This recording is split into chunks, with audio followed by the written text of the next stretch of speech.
Thriller মুভিতে হরহামেশাই দেখা যায় কবর থেকে মরদেহ উঠানোর দৃশ্য, কিন্তু মাত্র 4% জমির বিরোধে মৃত্যুর 6 মাস পর পিতার মরদেহ কবর থেকে তুলল নিজ ছেলে। এমন ঘটনার সাক্ষী কুষ্টিয়ার কুমারখালী কয়া ইউনিয়নের কালোয়া শেখ পাড়ার মানুষ। জানা যায়, সোহেল শেখ একসময় ঢাকায় পোশাক কারখানায় চাকরি করতেন। 2023 সালে ব্রেন স্ট্রোক করে পরবর্তীতে প্যারালাইজড হয়ে পড়লে স্ত্রী ও সন্তানরা তাকে গ্রামে পাঠিয়ে দেয়। পরে 2025 সালের 6 জুন তার মৃত্যু হয়। বিভিন্ন রোগে আক্রান্ত হয়ে ঢাকাতে আগে চাকরি বাকরি করতো, পরে উনি অসুস্থ হয়ে বেশ উনাই 3-4 বছর গ্রামে মানুষের কাছ থেকে চেয়ে দিয়ে আর কি চলতো। হঠাৎ করে উনি ওই গত বছর আমি কুষ্টিয়াতে শুনতে পারলাম যে সোহেল মারা গেছে। আমি এসে মাটি টাটি দিলাম। ওর ছেলেরা ঢাকাতে বউ সালপাল আসলো, আইসিটা এসে আমার কাছে এসে বললো, চাচা আমার আব্বা মারা গেছে, তো ওই আমার আব্বার জমি নাকি আমার দাদি নিয়ে এনেছে। জমি জমা নিয়ে কেসের জন্য এখন আবার লাশ তোলা। আমি তো বাড়ির থেকে শুনলাম যে লাশ তুলতে আসছে, জানিনি তো কালকে থেকে, এখনই শুনলাম।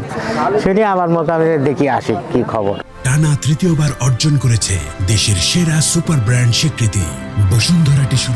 এ ঘটনায় গত বছরের 16 জুলাই বাবাকে হত্যার অভিযোগ এনে ছেলে সোহানুর রহমান আদালতে মামলা করেন। আসামি করা হয় দাদি ফুফু সহ 5 জনকে। সম্পত্তি সব লিখে নিছে।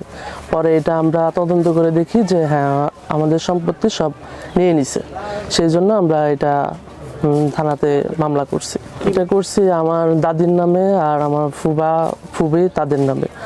যে আমার বাবাকে আমি যখন আয়সা দেখি তখন আমার বাবার চোখ নীল, পুরাটাই চোখ, মানে এমন অবস্থা কালো যে হয়তো বা কোনো কিছুর মাধ্যমে ওনাকে খাওয়ায় মারানো হয়েছে। তবে আসামি পক্ষের দাবি, স্ত্রী সন্তানরা খোঁজ না নেয়ায় স্বেচ্ছায় মৃত্যুর আগে মায়ের দেয়া সম্পত্তি মাকেই লিখে দিয়ে গেছেন সোহেল। ছেলে ওই সোহেল বলছে, ভাই আমি এটা কত আর কি, তা আমার বউ ছেলে বললেন আমি তো 7টা বছর এখানে ভুগতেছি, এরা তো আমাকে কেউ দেখে না, তো কি করতে হয়, কাছে আমার মা যে আমাকে 4 শতক সম্পত্তি দিছিলি, এই সম্পত্তিটা আমার মাকে আমি আবার ফিরিয়ে দিয়ে যাবো, কিন্তু এই সম্পত্তি যদি থাকে তাহলে আমার এই বউ ছেলে বেশি চলে যাবি, আমার মা পথে পথে মানে কাঁদি বেড়াবি, এই হচ্ছে অপরাধ। এদিকে আদালতের নির্দেশে গত 20 জানুয়ারি মরদেহটি কবর থেকে তুলে ময়নাতদন্তের জন্য কুষ্টিয়া সদর হাসপাতালের মর্গে পাঠিয়েছে পিবিআই। হলো যে বাদী যে সোহানুর রহমান সোহান, উনি বিজ্ঞ আদালতে হত্যা মামলা করেছে তার বাবারে মারধর করে এবং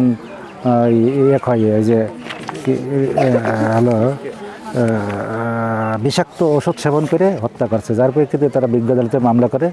মামলা যেহেতু মার্ডার মামলা, যেহেতু হত্যা মামলা, এটা মানে তদন্ত হয়নি, যার কারণে তদন্তের স্বার্থে বিজ্ঞ আদালতে আবেদন করে আমি আবেদনের প্রেক্ষিতে আজকে লাশ উত্তোলন করলাম। লাশ উত্তোলনের ময়নাতদন্ত রিপোর্টে যেটা পাওয়া যায় সেটাই আসবে তদন্ত প্রতিবেদন। এ ঘটনায় পুরো এলাকা জুড়ে ব্যাপক চাঞ্চল্যের সৃষ্টি হয়েছে। খালিদ সাইফুলের পাঠানো তথ্য ও ভিডিও চিত্রে ডেস্ক রিপোর্ট, কালের কণ্ঠ।